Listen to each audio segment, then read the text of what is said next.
হিমালয় নামনিৰ হেউজ বননি আমাৰে বসতি থল হিমালয় নামনিৰ হেউজ বননি আমাৰে বসতি থল দিহিং দিচাং দিশ হবদে সুৱৰাই জান কালকে চৰাই দেউৰে দেওশাল খনিয়ে কৈ যাইব দৌচাৰ কথাকে কেঁচাই খাইতি কুৰিঙিয়াই কেঁচাই খাইতি কুৰিঙিয়াই যায় ৰণুৱা ঝঞ্জা নাচ গোলাপুৰী ধুত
বৰ্তমানৰ হেৰিটো কোৱাৰ উদ্দেশ্যটো হ'ল আপোনাৰ নাও হালি কিনে ৰজাৰ নাও হালিবৰ কাৰণে দিছিলে। নাও হালি নাও হলাৰ কাৰণে আমাৰ বংশটোৰ নাম পালে নাওহলীয়া বৰমৰা। শকত ডাঙৰ আছিল আমাৰ মেইন যিজন নাও বনাইছিল। শকত ডাঙৰ থকাৰ কাৰণে ৰজাই তেওঁক নামটো দিলে বৰমৰা, নাওহলীয়া বৰমৰা। আজিকালি প্ৰতিটো ক্ষেত্ৰত বাগানতো বৰ চাহেব, বৰ আধুনিক তেনেধৰণে বৰবুঢ়া বৰ চাহেব আমাৰ যিখন নাও বনাইছে পথাৰ তাৰপৰা এফালে সৈন্য এফালে মানে বস্তুৱাই নিবৰ কাৰণে পাহাৰ বন কৰি ফালি কিনে মানে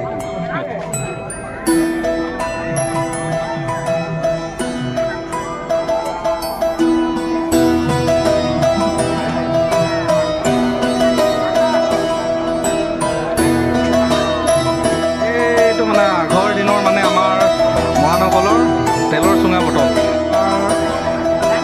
ৰান্ধনি শাল ইয়াৰ পানী এইটোক কয় পানী চুঙা, এদি কয় ভাতছো এদি খা কি বুলি কয় নাজানো বাৰু কোনতে চুঙা পিঠা না সিমাখন খাব নোৱাৰো পাই যে নেপালৰ পৰা আহিছিলে। থাকি গ'ল গুচি গ'ল ৰজাৰ দিনৰ কথা। তাৰপিছত এই দৈয়েবিধি গাঁও ৰূপাই চাকি তাতে চাইলাই তাতে বিয়া পাতিলে। নাম আছিলে মানুহৰ নাম আছিলে কি বুলি কয় নাদুলি বিয়া পাতিলে। নাদুলি দেউতাকৰ নাম আছিলে দাৰিয়া। মানুহজনৰ জীয়েক 5জনী আছিলে। 5জনীৰ ভিতৰত মানে তিনিজনীৰ নাম মনত আছে। ডাঙৰজনীৰ নাম কাঞ্চন আৰু একেবাৰে সৰুজনী দুটাতে কোৱা কথা এইবোৰ। তাৰপিছত সেই চাইলাই নাদুলিক বিয়া পাতি তাৰ ল'ৰা এটা জন্ম হ'ল, নাম নোমল।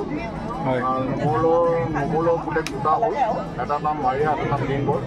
সেই দিনবৰ আৰু মাৰিয়াৰ দিনতে মানে ৰাইজে সিহঁতক ধৰিলে যে তহঁতি নেপালী হৈ থাকিলে নহ'ব, তই যদি একেবাৰে নেপাললৈ যায় যে নেপালী মানুহ বিচাৰি ল, তহঁতৰ লগখন বিচাৰি ল, নহ'লে মানে মৰা নহ'ব। সেই তেতিয়াৰ পৰা মৰা নহ'লে গোসাঁইজন আছিলে নৰভোজনী। নৰভোজনীৰ দিনতে মানে গোসাঁই হৰণ ল'লে, হৰণ ভোজন লৈ তাৰমানে আপোনালোকক মানে হেৰি নেপালৰ পৰা বুলি ক'ব পাৰি।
নামনিৰ সেউজ বন বননি আমাৰে বসতি থল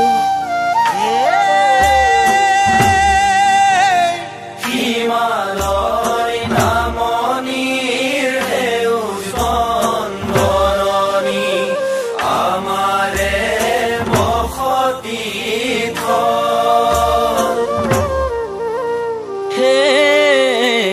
দিহিং দিচাং দিশবদে সুৱৰাই অজান কালকে চৰাইদেউৰ